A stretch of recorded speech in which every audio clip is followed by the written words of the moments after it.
Sur un plan personnel, ça a été une solide déconstruction de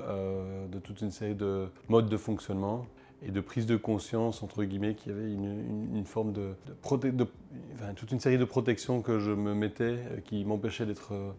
totalement en lien avec les personnes que j'accompagnais. J'étais dans une espèce de rôle et j'ai appris à déconstruire ce rôle pour mieux l'incarner à l'avenir, quoi.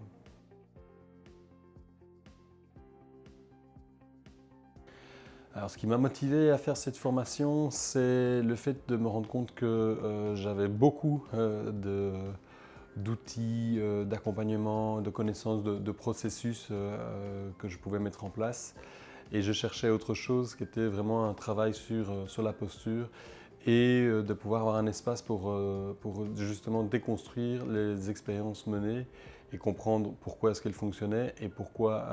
à d'autres moments c'était plus laborieux, difficile pour moi et pour les équipes que j'accompagnais.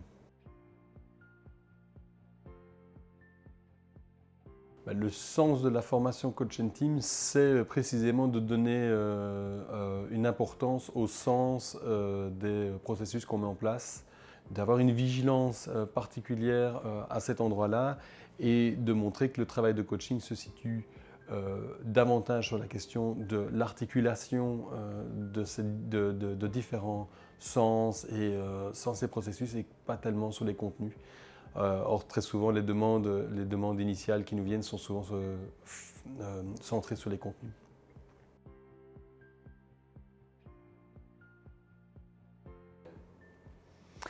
Pour moi, c'était un enjeu identitaire fort, c'est de pouvoir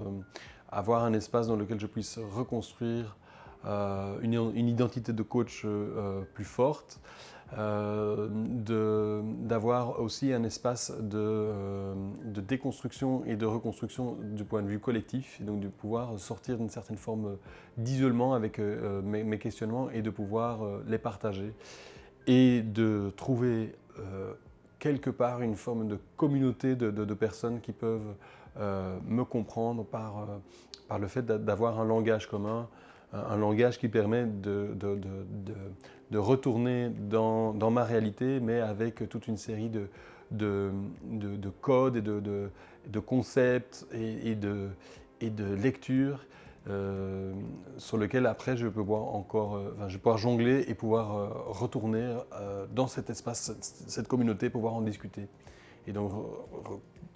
entrer dans un processus perpétuel de déconstruction et reconstruction à la fois.